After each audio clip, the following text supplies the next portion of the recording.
Well, good morning. Good morning. Good morning. Well, they're so good.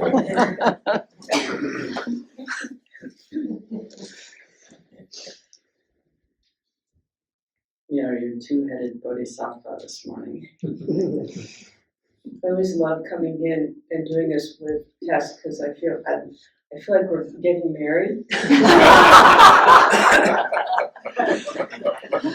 Walking down the aisle.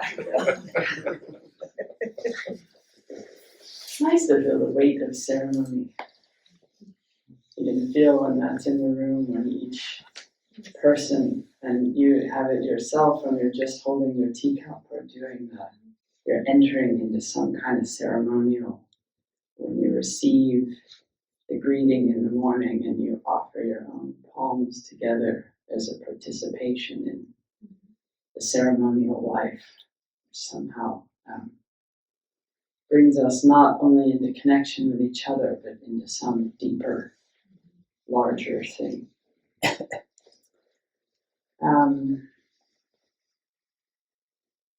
So this morning, it's a conversation. But tonight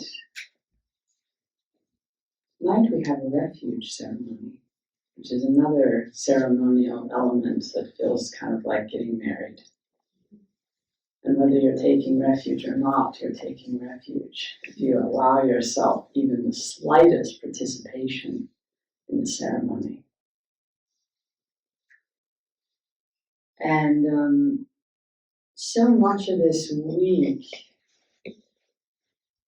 John started us out with this great image that keeps returning, is about when I feel somehow cut off from the larger, grand body of reality, and when I can somehow let it in, even just the tiniest of cracks is the whole thing. And someone was telling me this week that there's, they couldn't remember the exact word, but they assured me it was a great one. That when something's lying on something else, there's this tiny little layer that's in between. But even that is all part of the same reality body. No matter what little tiny aspect you have the whole thing, like the oysters. It's happening. The moon, the stars, the whole cosmos is somehow happening inside of you. And delusion is pretty much just thinking that's not true. That's all it is. And you probably have had, hopefully you've been here long enough, at least a glimpse of when it is, and the feeling of when it keeps going back and forth. And in the spirit of refuge, there are 16 bodhisattva vows that we take up as koans as part of taking refuge. And for anyone who's been through that process, it's a deep happening to you. You have to face this over and over and over again. And mostly what you have to face is all your ideas about what a good or bad person you thought you were. And over and over and over, it just gets wiped out. But the very last one, the 10th grave precept, I want to read to you because it sort of offers a bridge between everywhere we've been this week and the ceremony tonight. The spirit of taking refuge, which is really just realizing you're it. You're not separate. That's all it is. So the vow itself is, I vow not to disparage awakening the way or my companions. And so much of what this is, so I'll read you the 2 verses first and then I'll say a little bit. So one of these is from Bodhidharma, translated from Bodhidharma, and one is from Diltham. The way things are is mysterious and hard to see, which begins every single vow. The way things are is mysterious and hard to see. In a world where the Dharma is one, not holding dualistic concepts about ordinary beings and awakened beings, is called the vow of not disparaging these three treasures. The second one is your expression of the actual body is the harbor and the weir. The weir is the thing that controls the flow of water. It's like a little dam. This is the most important thing in the world. Its power comes from the ocean of essential nature. It is beyond explanation. We just accept it with respect and gratitude. And I like that it says your expression, your particular expression of the ocean of essential nature. And when the apparatus of the self is somehow out of the way, it just flows through you. You can't help it. You're just part of the body. You recognize it. And the interesting thing about the image of a harbor is that it's deep enough to furnish anchor. You see, oh, that's part of what we're doing in being here. We're recognizing we're deep enough that we can actually anchor into any moment. We can let it, the ocean of Buddha nature that's in everything, just flow through. That's all it's doing. We're just letting it flow through. And the last thing I'll say about that, I want to hear what my companion has to say. Someone told me a very touching story about the beginning of the retreat, that they were watching. There's someone who tends to feel outside of things, unlike everyone else. And they were watching a teacher greet someone, and the person they were greeting is not an easy person for them. So dualistic concepts about ordinary and awakened beings going both directions. And there was something about the way the teacher greeted this person that was just totally full and warm. And normally what they would feel is all sorts of either they don't deserve it, or I never get that, or I'll never get, but all the self can arise, right? All the things. I deserve that. Whatever it is. And instead, they just felt completely overwhelmed, as if it had just happened to them. They realized, oh, I'm not in any way outside of this encounter. I'm just as much part of it as every single other part of it. And they just started weeping the next morning. And then things, of course, things close back up again after that a little bit. But that's that. So, how about you? Oh, it's a beautiful story. When you read the vow, the piece that lit up was the way things are is mysterious and hard to see, and that every vow begins with that phrase, and so that you enter into the vow in the field of uncertainty. I just find that absolutely thrilling. Because in a way it does all the work of the teacher, where the self is, I heard John say once, the self is essentially effort. And it's the effort to establish certainty. And you can feel in your story the certainty of I'm outside of things. And these are all the reasons why. Or that shouldn't have happened to that person because I know they definitely do not deserve that warm welcome. All the reasons why, the establishing of the certainty of my suffering.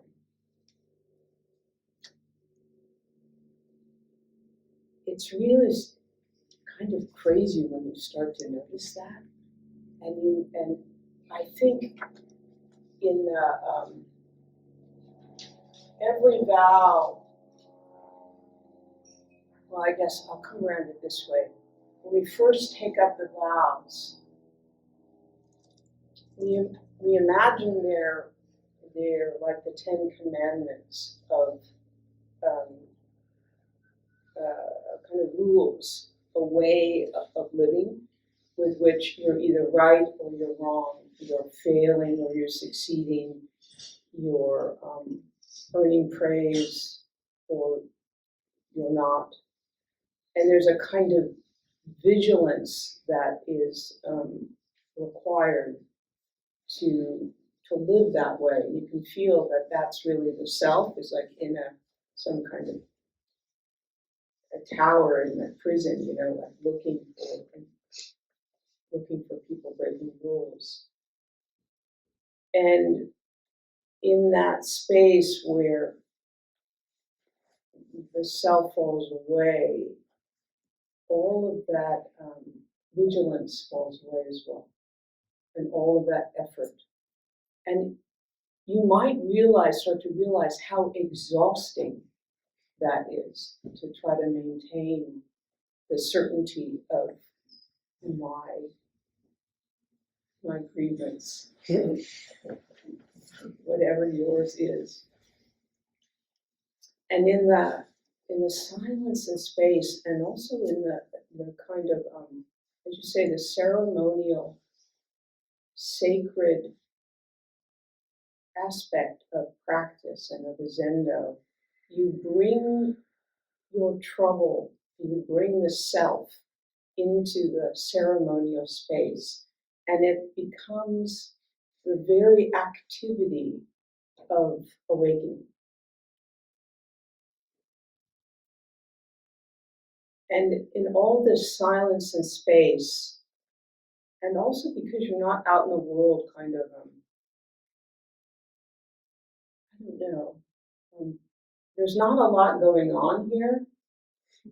Most of the things are done for you, and life is very simple. So that any kind of trouble or sense of suffering or pain is incredibly vivid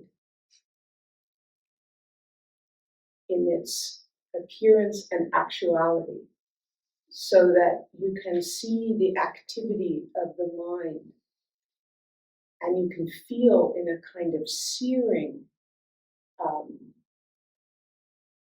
experience of the pain of the self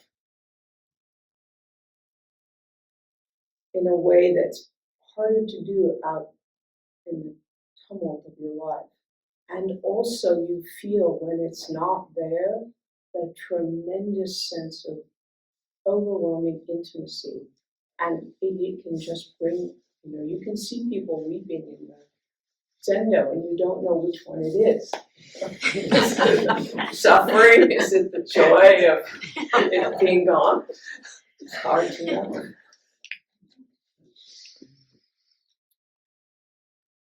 And so I guess I'm going to say more about that. That the precepts they give us not rules to live by, but they're more like, precepts actually don't exist. They fall into the source until the moment of separation appears in you. So the precepts only appear in the moment of separation for you and in this particular way. And each one, I think of them as like different tubes of paint in my paint set. They have a different hue and color and saturation. And so when one of them appears, first of all, you'll notice you're in pain. Like that's the first thing. you'll notice. Maybe. Or maybe you'll notice you're right, or you're outraged.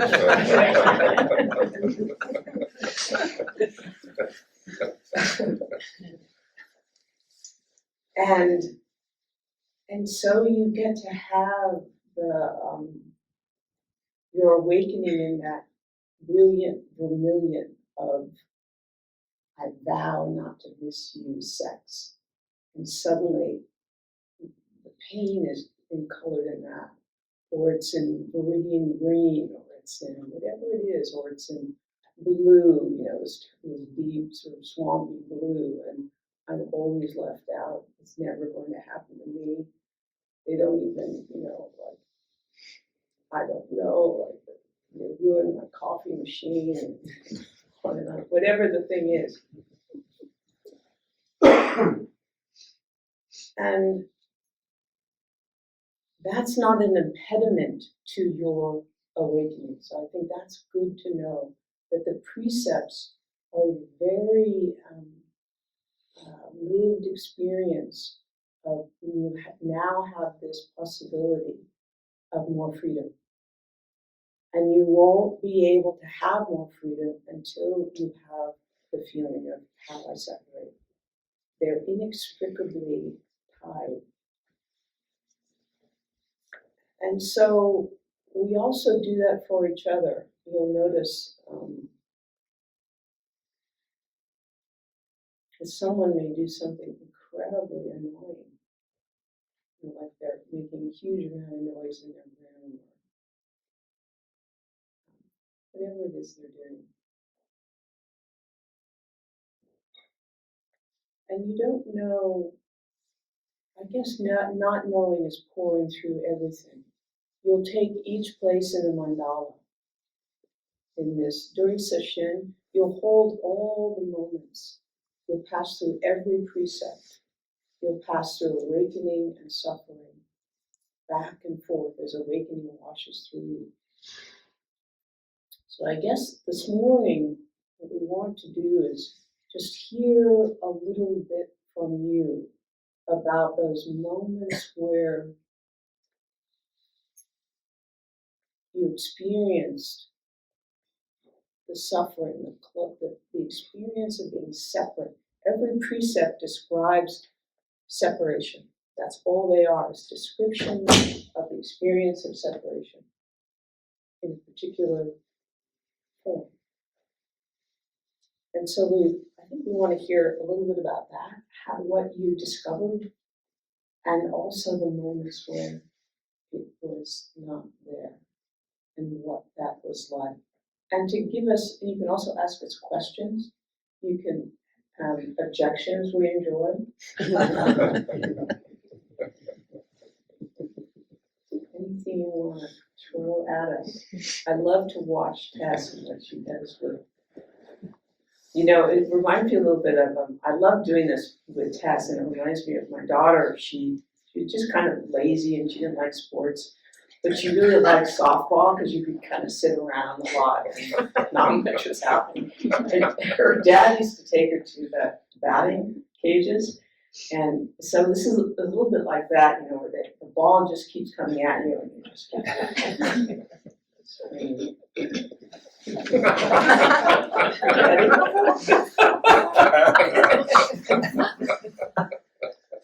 Ball has mics.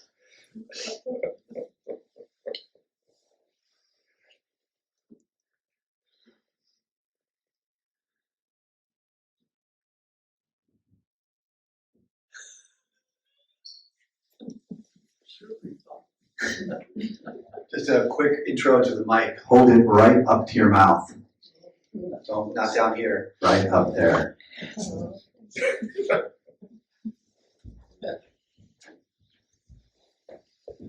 Well, the first 2 days I completely hated Todd. And I wasn't enjoying participating in the fact that he hadn't passed his hot and cold cone.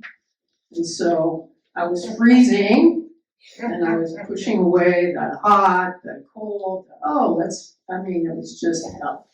It was just for me. And so I go to see John, and John's like, well, put more clothes on.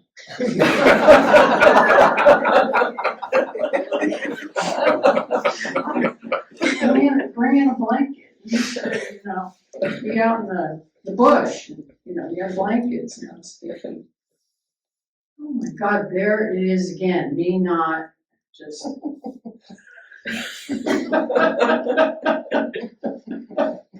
Put a hat on, take care of yourself. And I was so aware, I was thinking, oh my God, he's gonna make everybody in the room sick. I don't wanna get sick. Doesn't he know that it's October, November, it's not December, I mean, la da da da.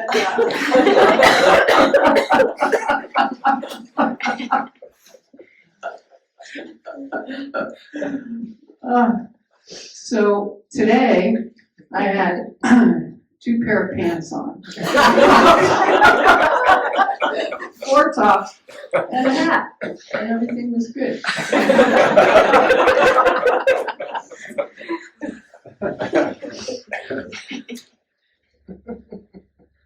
Well, I think that just one thing to say about that is that marvelous time when you're suffering, but you know there's a little bit of doubt, but you can't stop it, and so you're awake inside the delusion.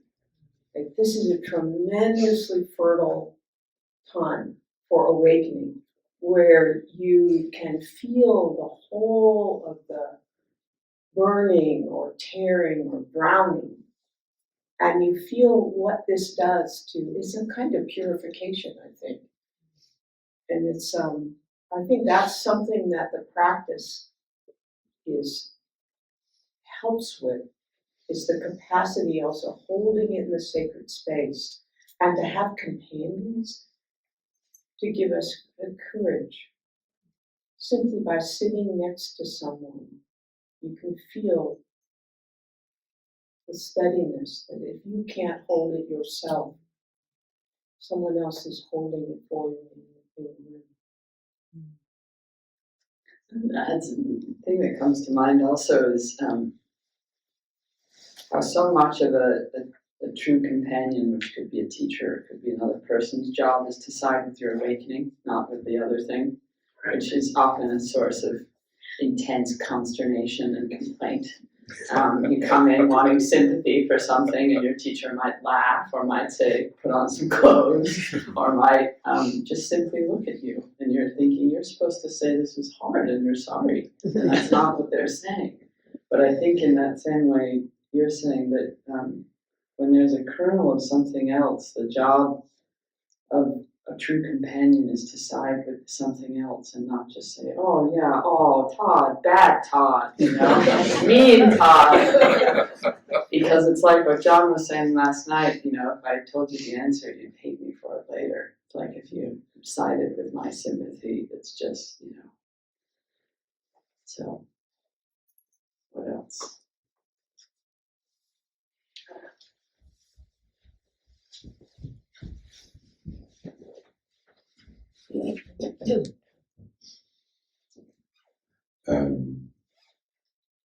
When Allison just said that about sitting next to someone, I remembered sitting outside waiting for the period to end and the announcement to come forward.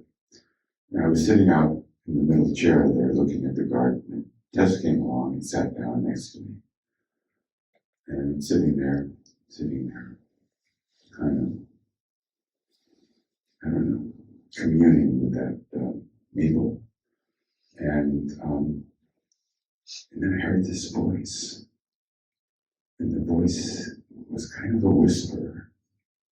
And it said, I thought at the end I'd read a poem. And I'm thinking,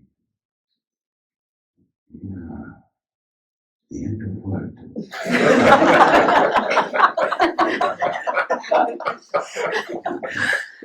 Poem, yeah. And, you know, it was this voice, disembodied, my voice, the maple tree's voice.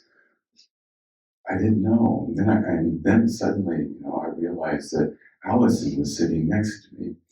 And I looked at her and I laughed. And she said, "What are you laughing at?" And I said, "Well, I didn't know you were there." But what I was laughing at was I watched myself come into coagulation. As I was sitting there just with that voice, without any thought about trying to figure out whose voice or anything. And then when the awareness of Allison being there, and I just went, like, you know, it's like all kinds of thought, like, oh, that's stupid, how could I do that?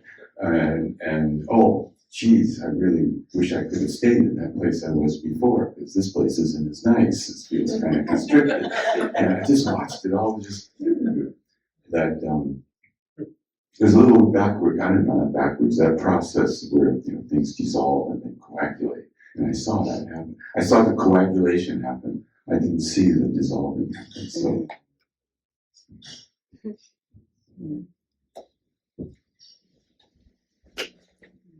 Yeah, that's great. It's not, one isn't better than the other. So the goal is not to be awakened and pure and, you know, happy all the time. That delusion is really interesting. Don't worry, it won't all go away ever. There'll be more. So after sort of an intense number of months of trying to figure out my vows and getting all tangled up in myself, and I was on my way up to the Hermitage yesterday to see John, and I thought as I was walking, oh, I feel like, you know, the plug got pulled and I just feel empty of any kind of concern, and I just had this lovely feeling of being completely comfortable and not worried about anything. And then I looked up and I was walking out over the hill and into the woods somewhere. Similar loss of self, and it was kind of I just started laughing so hard I had to do a complete about face. That is my story. Yesterday, someone came in to see me and said, I was planning to come in here and pick a big fight with you. He said, by the time I got here, though, I just couldn't get the last bit of it. It just lost its. He said, I thought I'd still come see you anyway. And we just could enjoy each other instead and start to look, as you say, unpack what was happening, what was fueling all that, and then what happened. And it wasn't some great, like, figuring anything out. It was just forgetting that it was a problem after a while and wandering off into the woods instead. Words.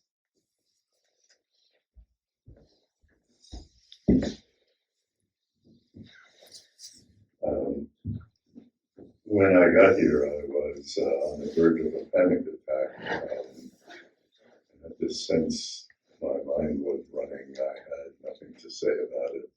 And it was reviewing every terrible thing I've done in my life, every mistake I've made.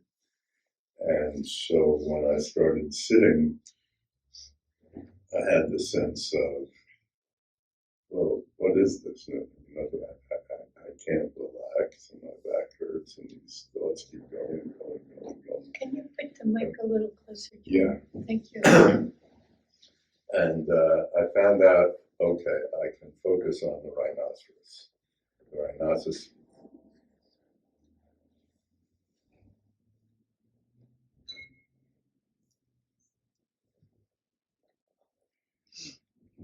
The rhinoceros is sitting on a table. I'm sitting across from the table. And I like rhinoceroses, and that got the mind stream to calm down a bit. So for 3 days, when the stuff was happening, I would look at the rhinoceros. it would calm me down. But I did have this question about how come rhinoceros has 3 horns? I've been to Africa. I know about rhinoceroses. I never heard of a 3-horned rhinoceros. I hold it and I'll sit there and look at the rhinoceros. This morning, I get up and I sit down, I'm feeling a bit more open, and I look at the rhinoceros and I just start laughing. The rhinoceros has 2 ears that are sticking up. And that's what I was thinking with the extra 2 horns. And so I'm feeling kind of good about that. I'm sitting there, and I look up again and I said, wait a minute, it's got 4 horns. It's got 2 ears and 2 horns. So that cracked me up again. So somehow or another, the 3-horned rhinoceros got me through a couple of rough days, even though it only had 2 horns and 2 ears.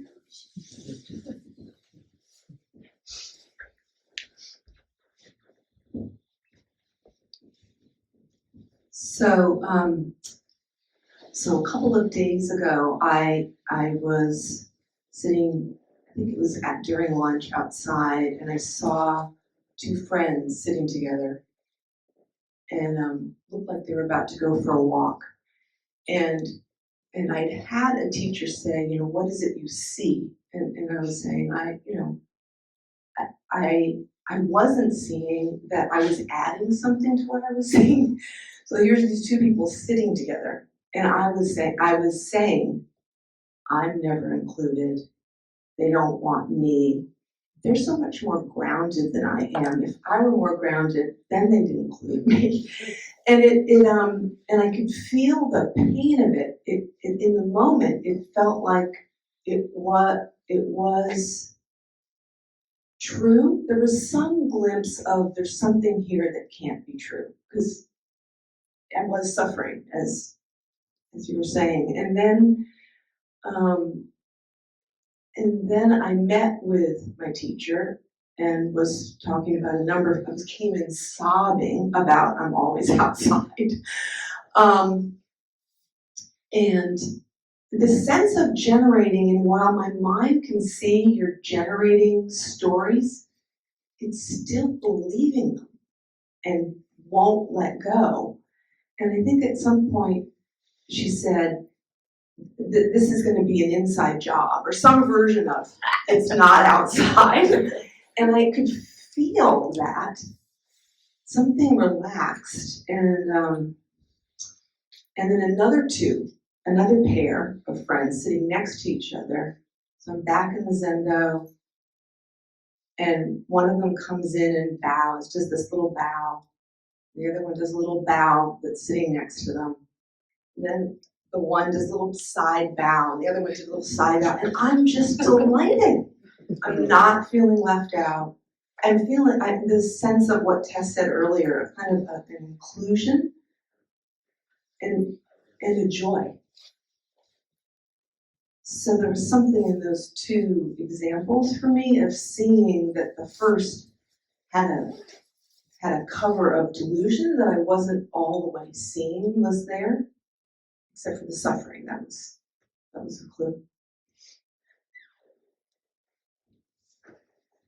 Yeah, I think just to say one thing about that, you notice that the suffering requires some active shoring up.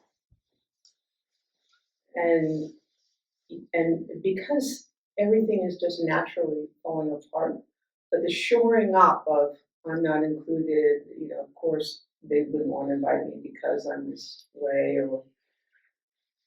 and that the receiving of the blessing of the universe requires no effort. It's simply, I've stopped holding it off, and it's always been pouring towards me. The universe is just this torrent of blessing, and it's the holding it off actively. I read a great line recently that said you can never get enough of what you don't actually want. That's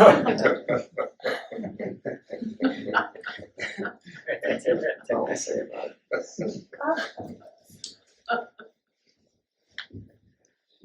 Yeah, so, for me, it's been a roller coaster ride. And to combine a lot of things together rather than necessarily one experience, what happened as, it was really great, and when it started going bad, it felt, the description that worked for me is knotted up, and not just a knot, but starting to pull on it tighter and tighter of like things need to be. And this particular example is Tess had her 100-foot pole thing, and during that, things just came out of nowhere to the effect of like, well, this doesn't quite work for me because, and all of this, and I'm feeling this, pulling the rope tighter and tighter, like, well, with the rest of this, and these aren't gonna, and the details don't work for me. That might work for some people, but here's some other things, and this isn't, and you know what? I really need to go talk to her about this. We're going to go through and explain and gonna show, and it's not pulling tighter and tighter, and guess yet, in the process of going through that, I talked with David about something else kind of thing, and I don't even remember exactly how that fell out of that conversation. But then by the time I got to Tess, I did go in and say, yes, I'm here to pick a fight with you. And she's like, yeah, I figured. She says, I saw you earlier, and I figured we'd just have it out. I was going to say something, but like, okay. But I'm in there, and it had all fallen away. And I don't know why it all got tense, and I don't know why it all fell away, but there was just this openness of like, yeah, okay. But I said, I am really kind of upset that I can't fight with you right now, because there's a side of me where it's there, and it's kind of like, there's a lot of good reasons, there's a lot of stuff, but my heart's just not in it. It's like, I mean, yeah, there's some stuff there, and we can talk about it. I get to say some words, but it really, I'm not in it anymore.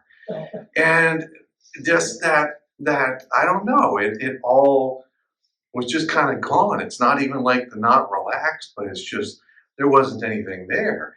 And I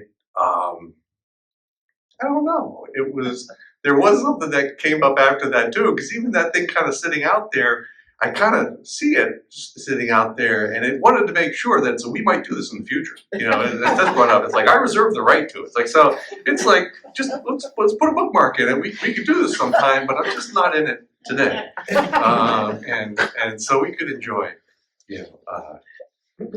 whatever this is at the moment, and that, I don't know, it's still kind of there. It's so that's how it was for me. That's really beautiful. The seduction of our suffering. It's the allure of it. That's a really marvelous thing to notice too. When we're not in it, but you can feel there's a sort of siren call.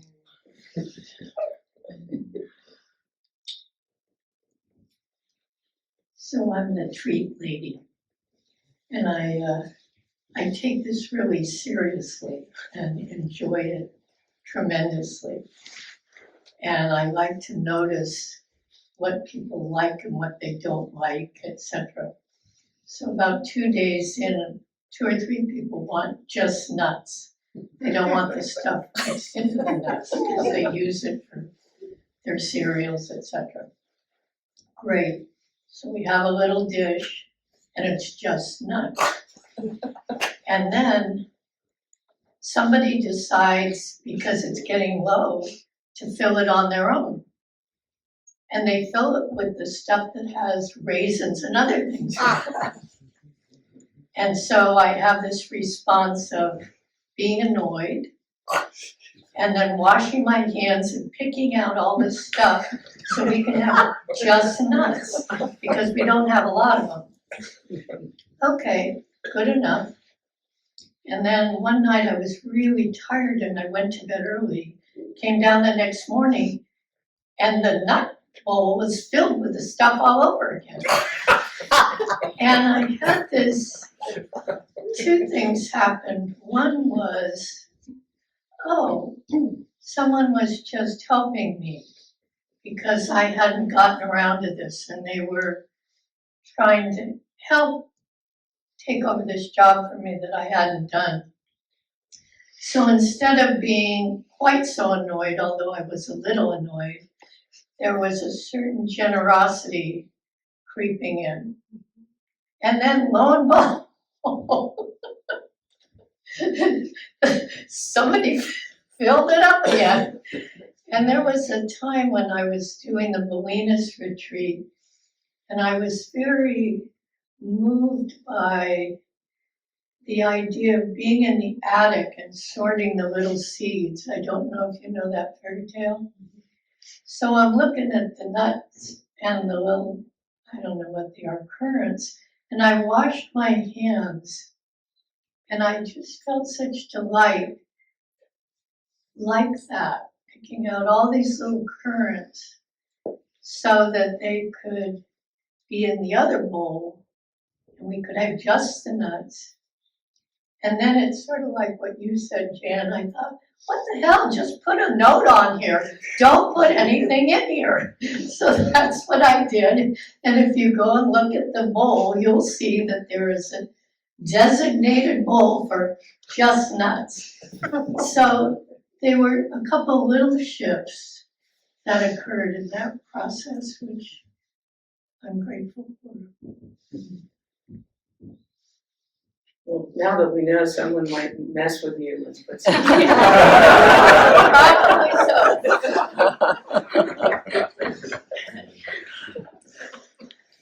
so. So, I came here to mourn, and I feel like everywhere I look, there's been guidance and support.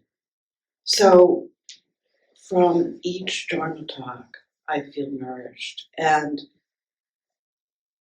especially the image of jumping off that pole, like how do you do it? You know, baby finger, baby toe. Can I put more of myself in? And what happens if I don't go looking for my usual comforts?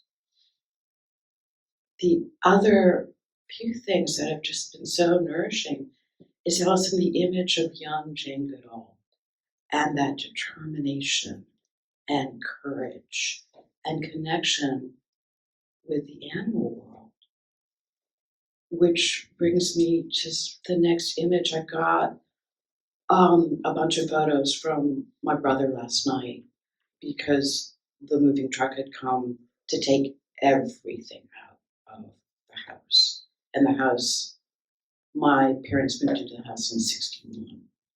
Plus they had their parents' stuff. So you can just imagine.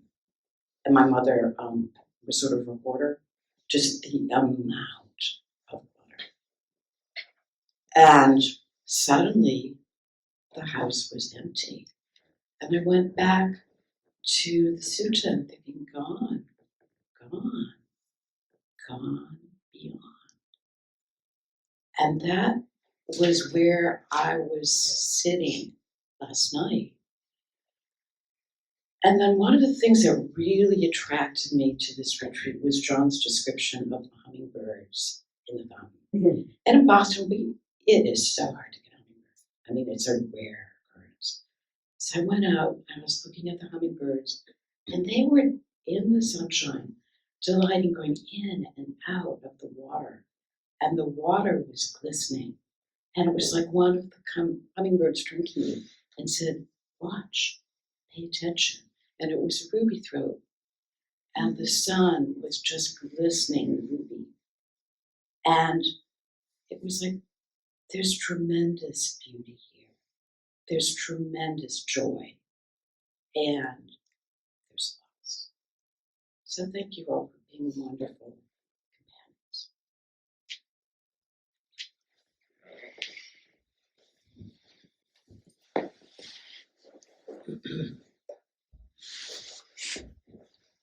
So I've got two stories. The first story is a Jane Goodall story. I was actually my wife and I were in Uganda, and she was at a meeting there that we were at. And my wife wanted to start this Roots and Shoots program for kids, and so Jane invited her to go to her hotel room, and I was not invited. And she came out, and the first thing she said to me when she came out of her bedroom was, she's a bodhisattva. So that was pretty cool. So I got a little gift from the universe today. And it broke up how it broke up how I realized I'm trying to compose my mornings. So I've been liking getting up early, get my shower, get outside before anybody's out there to be completely alone outside. And I go and I sit on one of the benches under the big tree out there, and I get settled in, and I got my cup of coffee, and I'm sitting there, and suddenly I hear somebody walking behind me, and I'm thinking, oh no, someone's up pretty early too. They're out here. It's pretty cold out here. People don't seem to like the cold so much. So I'm sitting there, and then I'm on the bench that's kind of closest to the building, and there's a bush right behind me, and suddenly I hear somebody's messing in the bush, and I'm like, well, that's weird, but it is Sesshin, and people notice strange things, so I'm fiddling around in the bush. And it stops for a second. I'm like, I guess they moved on. And then I see a shadow, because the light's coming from the building, and I see a shadow. I'm like, oh, weird, they're coming right up behind me. Why is someone coming up behind me? And I look down, and about 2 feet away is a coyote. And the coyote walks around the front of the table, and he stands there a second and looks at me. And I look back, and I realize I had all these plans about how I need to be alone and stuff. And the universe just said, "Born, coyote," right in front of me. And it's funny, at the time I was kind of, coyote. And then I walked away, and I was like, oh shit, that's a coyote. And then I'm sitting there again, and it comes back around. And it stands there and looks at me. And so now I'm fumbling for my phone, which of course screws the whole thing up, and he skitters away. But I really wanted to tell the story at the time, but this is a silent retreat, so I'm taking that opportunity. It was awesome. It was awesome. I think that speaks to how the world is looking at us. We think it's just us, and the world kind of doesn't notice us. But as I said, the carpet is looking at you. The coyotes see you. The trees know you're walking under them. And that feeling of separation, when it starts to dissolve, you can feel the lines are not so clear between you and a coyote.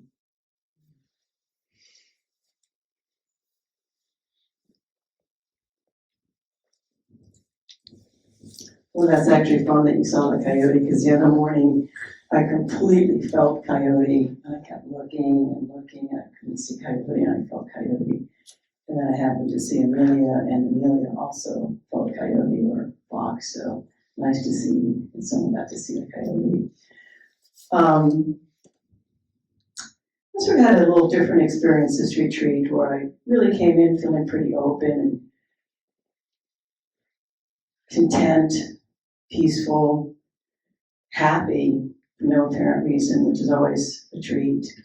And so I was working with my teacher, and the teacher decided to use this opportunity to ask me a question regarding my koan, and I gave a response, not expecting it to be the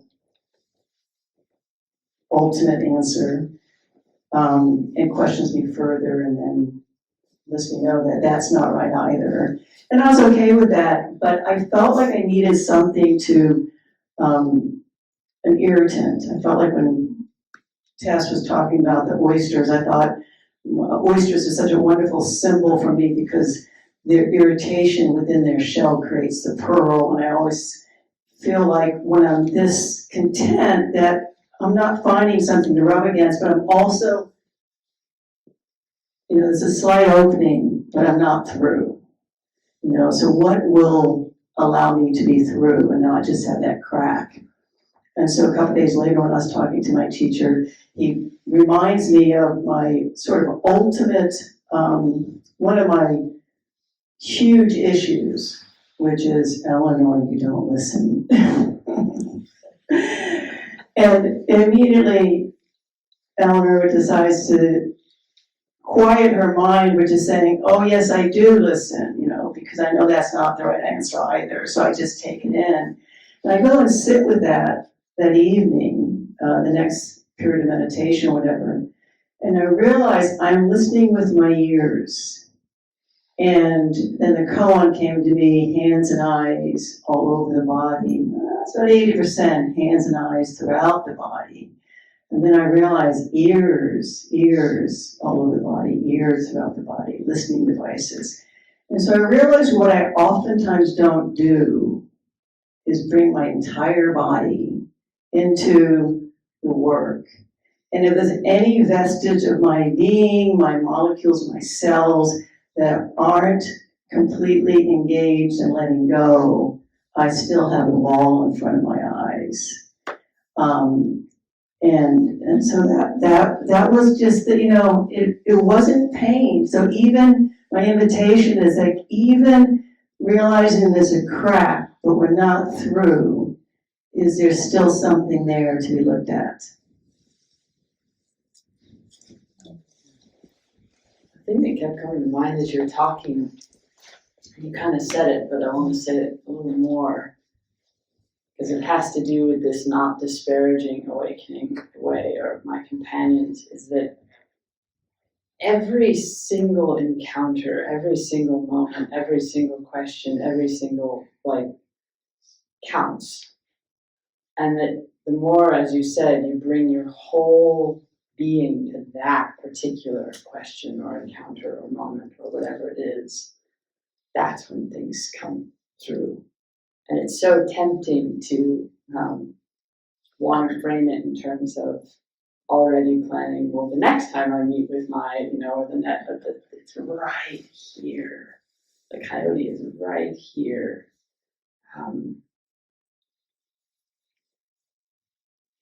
And that, in the same way we're talking about, you're not trying to get anywhere.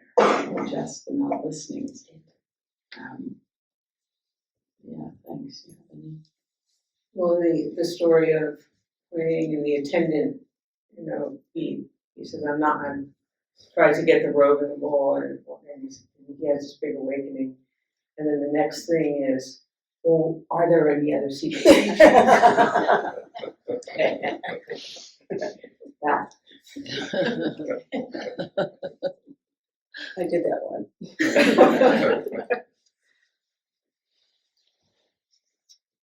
Well, I've had so many different things, but I'm going to mention two. I've been sitting with No for a while, and just on this retreat, between all the teachers and Tess sitting with me in her way, no, and not having it mean no, having it mean what it means. I don't know, I just let it come into my body, this retreat, and so it's been with me, living in me. It's been so wonderful. And then this other thing, I'm going to tell a story about, I had a little conversation with Laura out in the parking lot, and I had these thoughts about, I wonder what it'd be like if I were a person who slept 8 or 9 hours a night. And I always think this, gosh, would I be smarter? Would I not have any risk for disease later on? And Laura and I are talking about our shared issues with sleep. And I told her, Laura, sometimes I sleep. It's great, like 9:30 to 3. And she goes, oh, that's so great. And we just started laughing, and it helped me change my mind about the whole insomnia thing, about how we were just, I don't know, sharing this moment of 9:30 to 3 being a really good night's sleep. So that's it. Thank you. And no doubt it would improve. In fact, her bank account would be larger.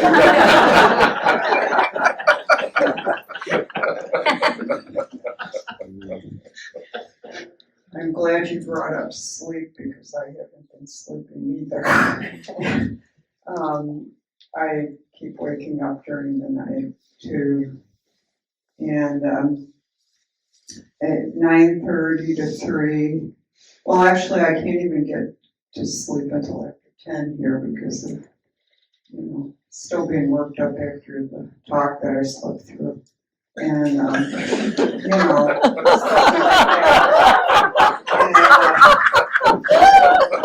and I was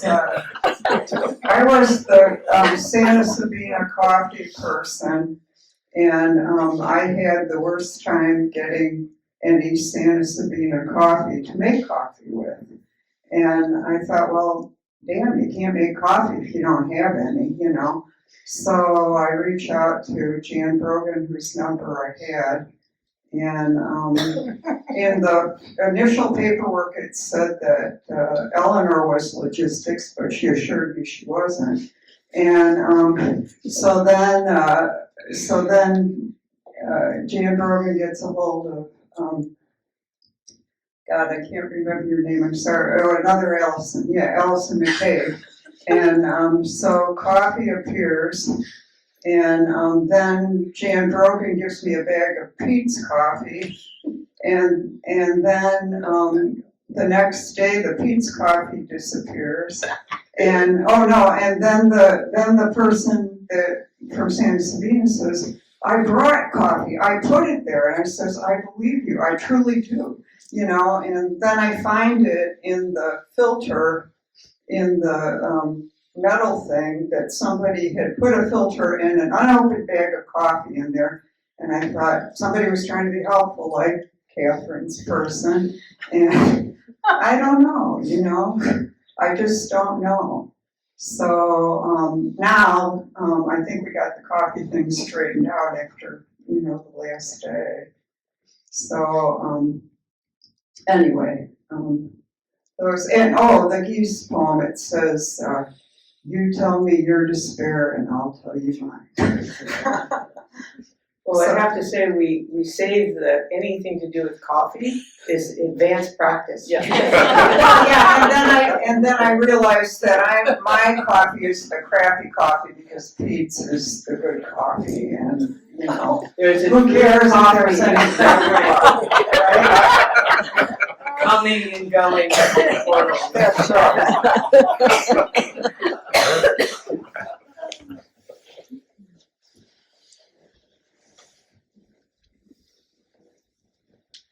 Well, I came to Sesshin preloaded with a ton of jealousy. And so that's what's been up for me a lot. It has to do with my partner. And I went in to talk with Allison, and she went from 0 to 60 with me, like immediately, and said, let's do the worst case scenario. Let's go all the way to the end. A friend tells you what happened when you get home. A friend tells you what happened. I'm talking from 0 to 60. She went to 60. A friend tells me about 60. And what does that mean in your life?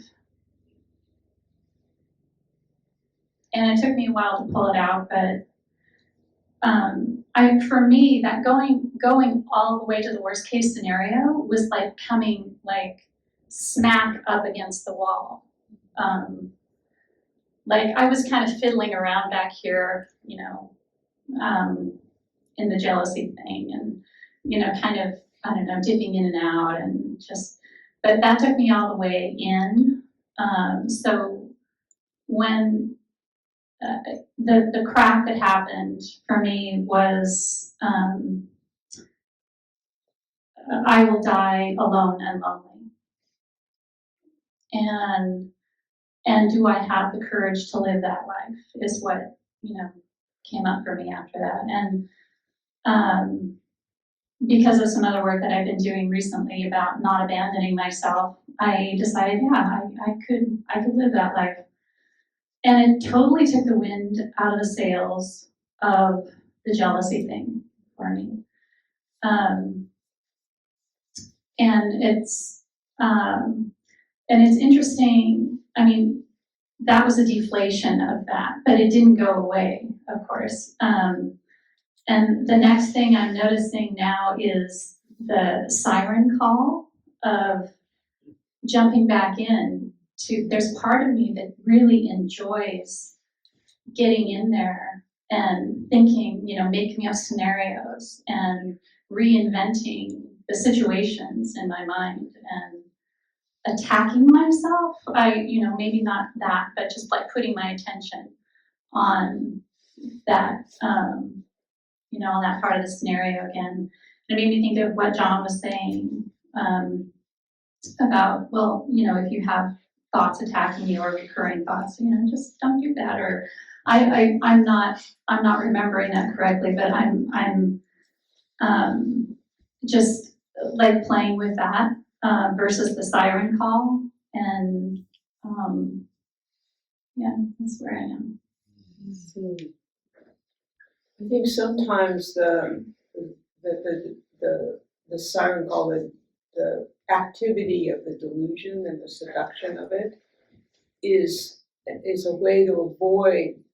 I actually feel alone and lonely now in my relationship. Or I just feel you don't even need the relationship. That's sort of the, Adam. But how do I feel alone and lonely now? How am I abandoning myself now?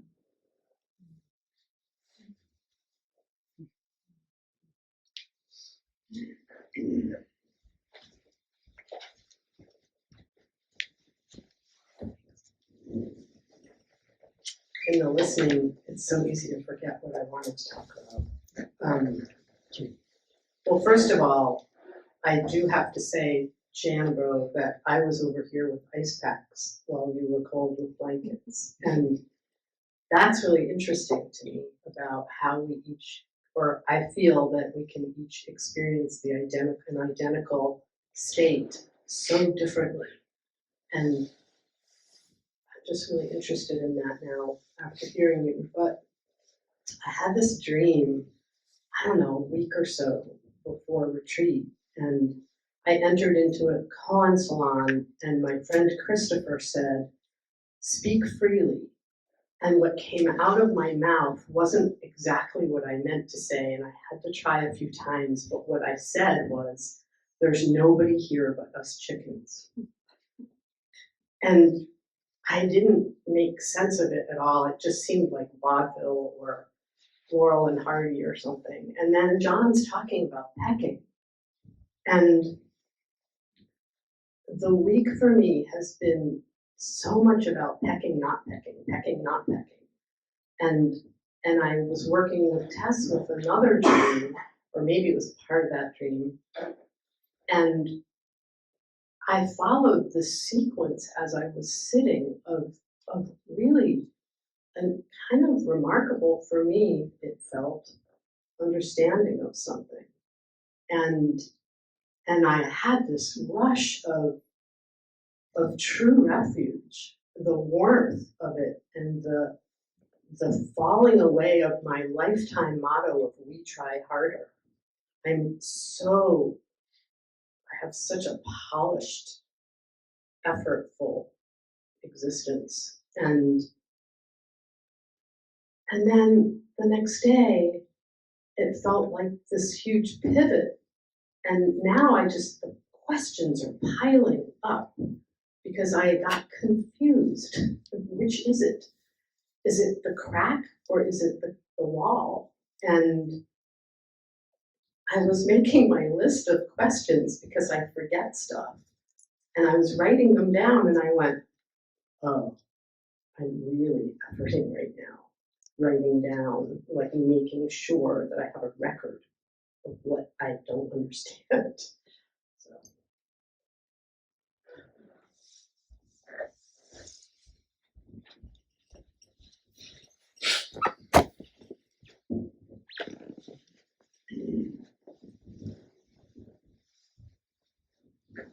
So when Tess told the story about the oysters, I found myself really envying the oysters and thinking maybe I'll come back as an oyster in my next life, because I came here feeling like the universe will never find me, and with all the hands and eyes out there, they'll never find me.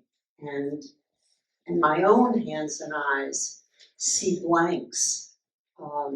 It's like I'm in a room with the undead, and I don't know anybody, and I can't feel anybody, and terrible, terrible feeling. of isolation and alienation. And I thought, and it just didn't break. I got some relief across the days. And here I am, and it's sort of the last day, and it hasn't gotten much better. And I'm, dying. And I wake up this morning at 5:30, and I press the alarm button so the noise goes off. And what comes up before I do anything on my phone is this incredibly goofy picture of a dog. And it's my daughter's dog. My daughter is, she's mentally ill, and she goes out of my orbit. She's 33, so she can do what she wants. And she hasn't been in contact with me for about a month. I was getting really scared. And I have to practice a kind of faith and patience that she will come back to me. And in the past she always has, but this was getting tense. And the dog, the goofy dog, is my daughter's. Its name is Serenity, and I got her the dog. And there was the picture, and my daughter had come back to me just out of the blue at this moment in this week in Zen, when I just felt like the universe found me, and that's what I was talking about with Tess, and I as I insisted to her, I'm somebody who never cries, and of course I started to cry because my daughter was okay and was connected with me, and of course that's another. Am I connected? Are we connected in the universe? And then this morning, I thought, oh, another Dharma talk, but this is like you all came alive to me in telling how you felt and what your experiences were, and it's just like now seeing all these goofy dogs. It feels a lot better and has that wonderful openness to me that I hope to have here. So thank you. It's a very fine description of being an oyster.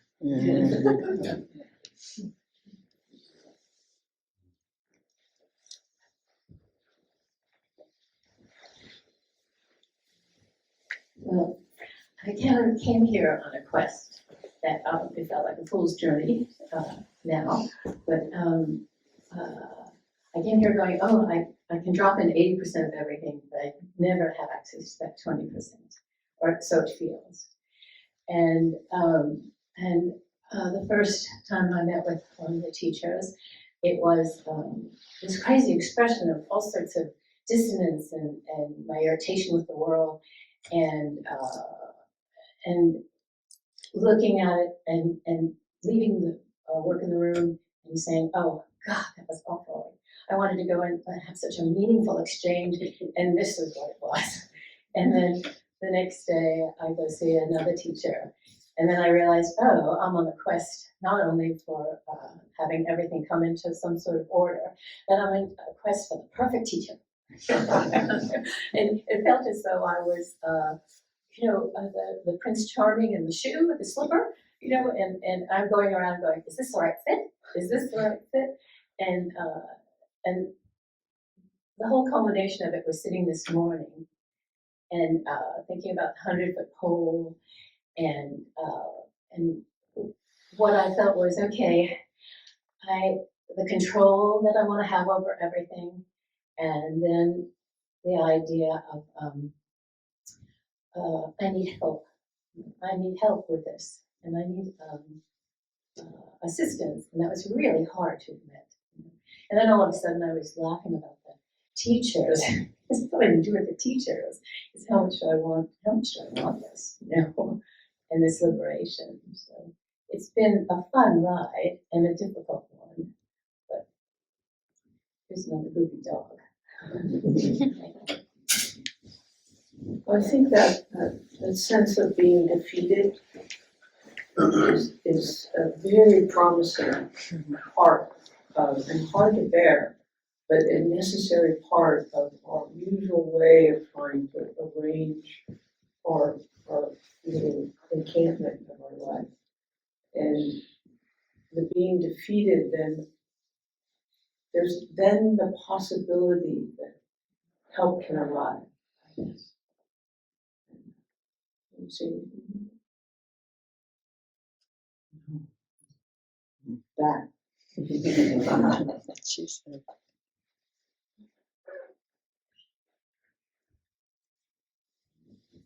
So, I was with my teacher, and I was getting up to go, and as I'm dancing literally out the door, with a little bow, she says, "Original face," and I said, "Pea-brain," and I walked out, and I felt so foolish.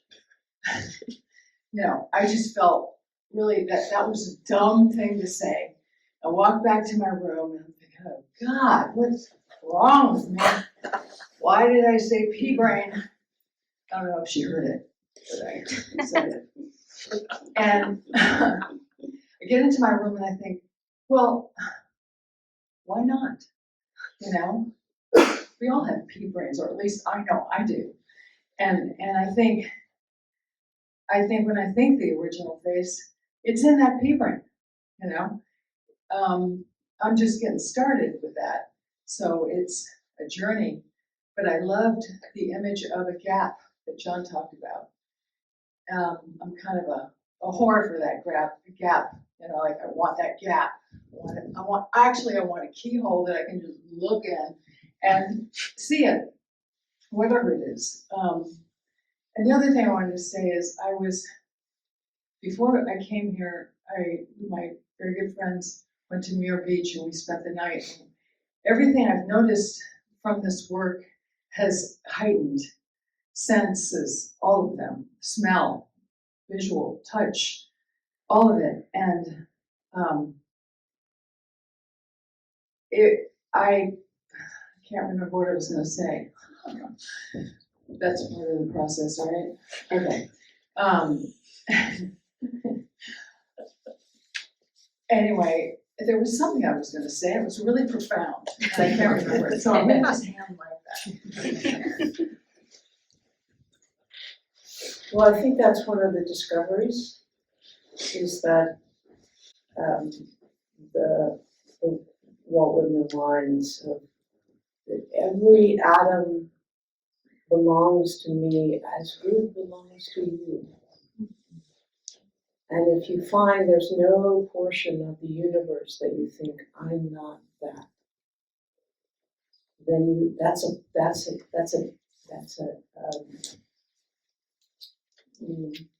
called awakening. I remember now. I kept trying to take pictures of all this heightened experience, and you can't get it on a camera, okay?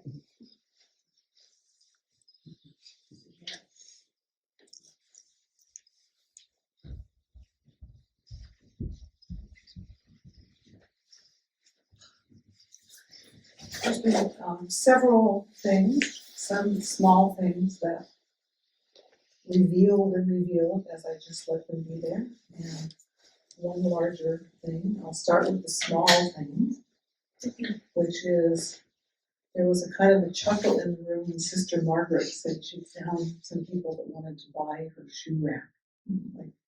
Like that was any less or more important than anything else in this place. And going downstairs the first morning, my ritual when I've been here, which is a number of times now, has been to get my coffee and go in the library there and sit in the rocking chair. And the rocking chair is just not there. The rocking chair is not there. That was the way I soothed myself as a child and really far into adulthood, was to rock. And also when I would sit in that rocking chair, I would have memories of sitting at what I called midnight rendezvous, rocking my babies in the middle of the night, nursing them. So it was a really profound thing. And I let myself feel that, which also took me into the whole sense of the tenderness of loss of being here, and talking to several of the sisters about how it is for them to be here, and knowing that soon they will be leaving, and having this feeling that I just kind of want to touch things. Like the wood has just been kept so beautifully, and like my hands want to go over and just touch it, or the coolness and the color of the walls. Just as if I'm drinking the place in and saying, it's very unlikely that I will be here again, and who knows what will happen to this property. But I want to take it into me and honor it so deeply for the ways that it's held on to this. I have one more, which is a dream that I had, that I'm wanting it to tell me what it's about, and it's been very slow. And I did things that I do, like, okay, well, I'm going to get on the internet and I'm going to Google blah, blah, blah, blah, blah, because maybe it's that. And laughing at myself as I do that. And deciding last night, well, you know, if nothing comes that would help me put the key in that lock, it'll be okay. Either it's not time for that, or it'll happen when I don't have a teacher to talk to, or it'll happen when I'm lying in my own bed at home and I do have other people I can talk to. And this morning it offered up something that for me is quite profound. I'm not going to tell the whole dream because it would take too long. So, and to be in Sangha, to be with all of you, discussing the deepest matters. I'll start weeping if I don't stop. So. Someone told me something very interesting the other day, which was she was deciding how she was feeling about her aging body. And she was saying, she was thinking about the 5 ways of knowing the world, and that they were all starting to slip away from her, you know, hearing and tasting and smelling and all that, not so much touch yet, but and in reciting the Heart Sutra and sort of going over the emptiness of those things, it's like there's still the same here-ness, but the knowing it changes. And another Jane Goodall story, you know, a lot of when she used to talk, people would say, well, don't you miss the forests, you know, that all this work was based on? And she would say, I carry it with me. The forest isn't in there, whether the forest is still there or not. And she brings the forest wherever she goes. And there's something interesting about, you know, everything's going to keep disappearing and changing and appearing, and, you know, whatever, through whatever means it might reach us. But it's here. Nothing falls out of the universe in some way. And the deeper we sink down, we just realize, oh, it's all here, one body.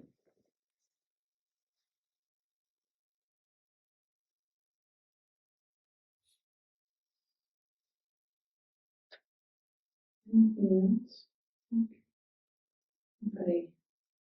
Last thought or two?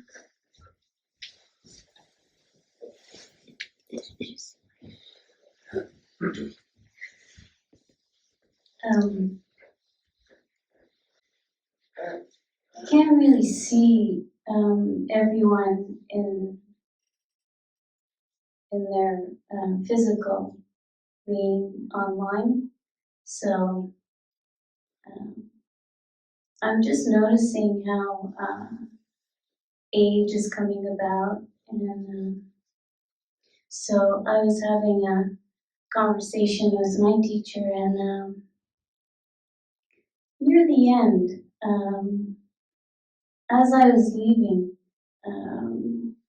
I don't know how we came about that, but he said, I'm not gonna always be around, and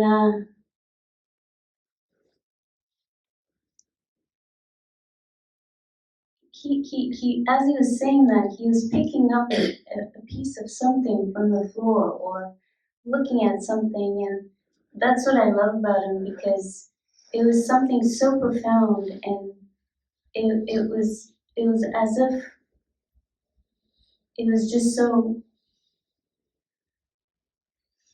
naturally okay to say that too,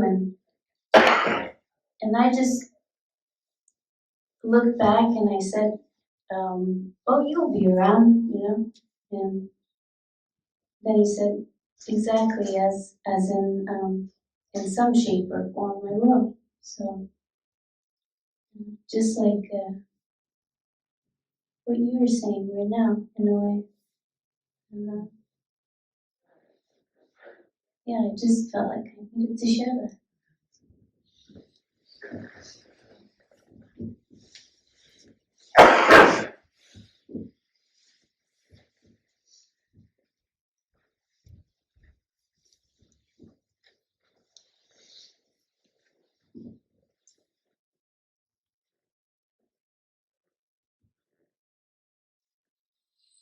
So last night, this baking gone. I went to bed and I thought, it's not my koan. My koan is no. So I'm situated or do anything, and I couldn't sleep last night and just keep begging. So this is my second session. So my first session was last year, and I feel like my whole life kind of began or fall apart after that. So I wanted to come this time and really want to find out what do I really want to do with my life. Like Mary Oliver said, what are you gonna do? I asked people this question and I had no clue. And then after coffee, I went for a walk.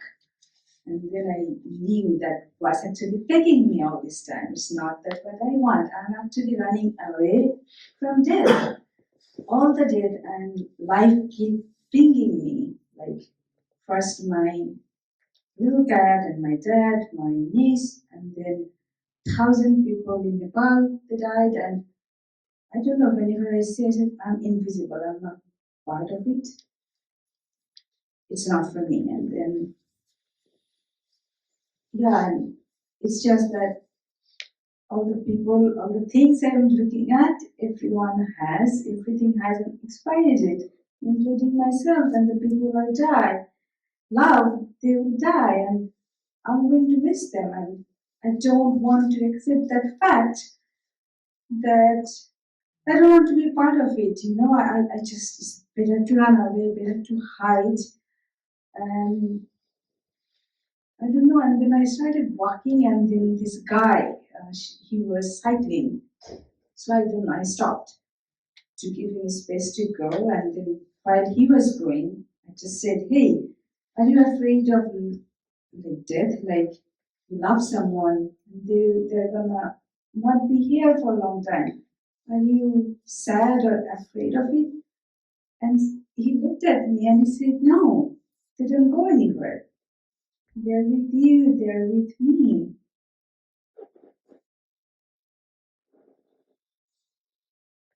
I don't know, somehow, then I talked to trees and things, and, and it's, I don't know where I'm going, and I just wanted to share that. Thank you for listening.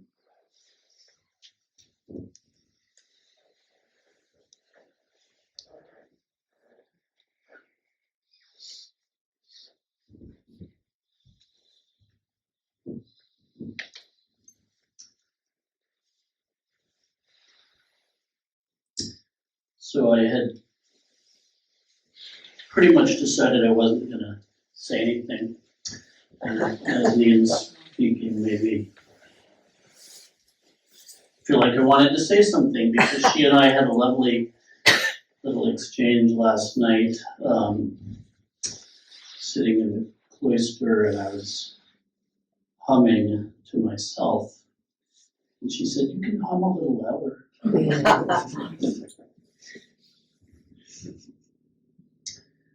When I got here on Tuesday afternoon, I saw Laura, who was sitting at the registrar's table, and I hadn't taken my COVID test yet, so I didn't give her a hug. But before we leave, I'm going to give you a hug. But there's something in that for me.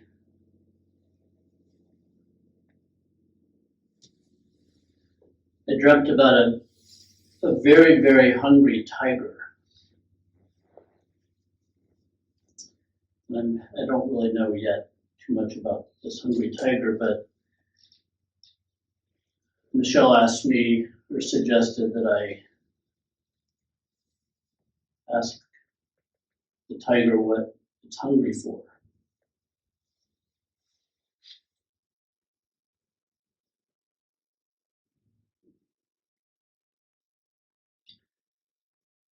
Non sequitur perhaps, but I've loved walking meditation among many other things.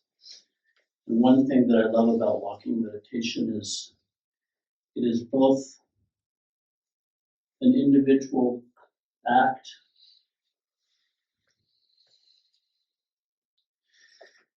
it is a dance with all of you.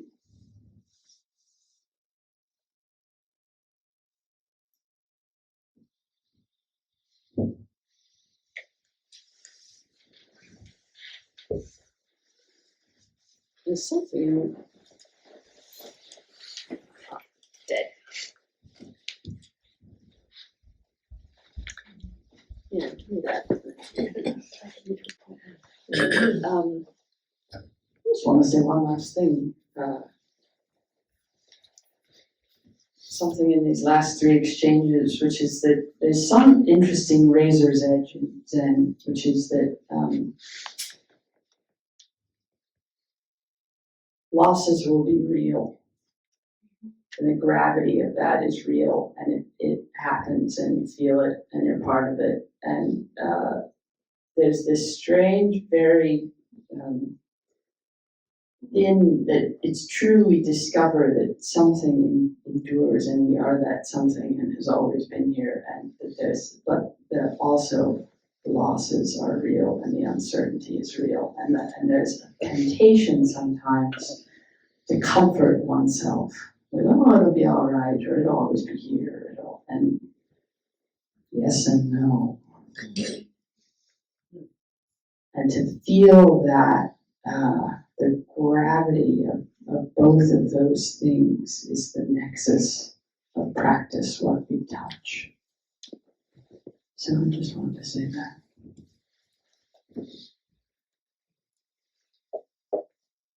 And then the sorrows are sustaining, and they enlarge the heart, and you can feel that.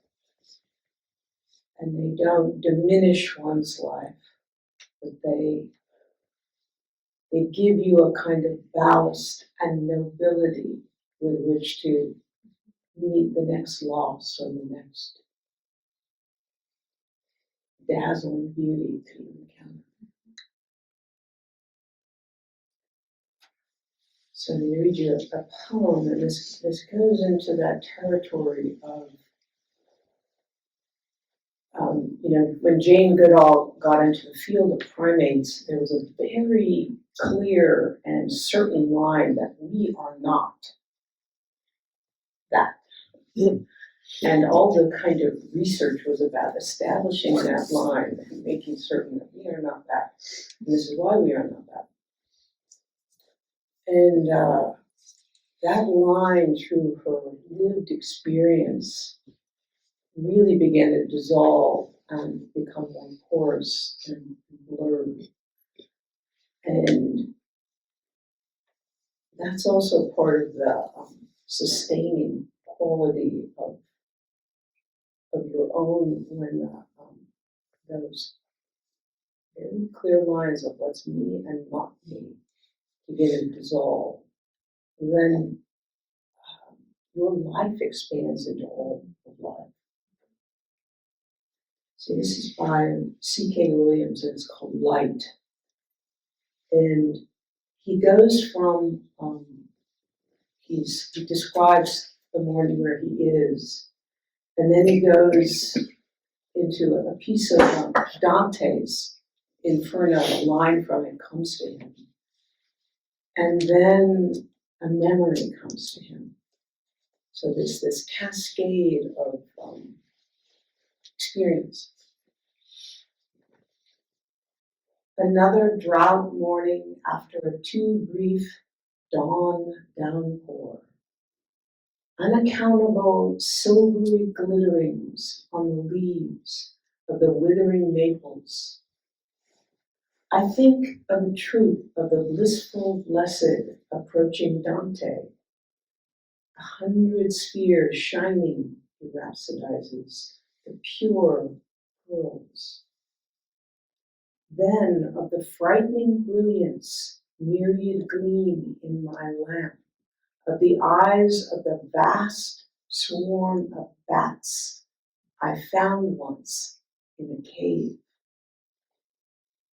A chamber whose walls seethed with a spaceless carpet of creatures, their cacophonous, keen, insistent, incessant squeakings and squealings, churning the warm, rank, cloying air. Of how one, perfectly still among all the fitfully twitching others, was looking straight at me, gazing solemnly, thoughtfully up from beneath the intricate furl of its leathery wings, as though it couldn't believe I was there, or were trying to place me, to situate me in the gnarl we'd evolved from. And now the trees still heart-rendingly asparkle, and Dante again. This time, the way he'll refer to a figure he meets as the life of, not the soul or person, the life. And once more, the bat and I, our lives in that moment together, our lives. His with no vision of celestial splendor, no poem, mine with no flight, no unblundering dash through the dark. His, without realizing it would so soon no longer exist. Mine, having to know for both of us that everything ends. World after world, even their memory steamed away like the film of uncertain vapor of the last of the luscious rain.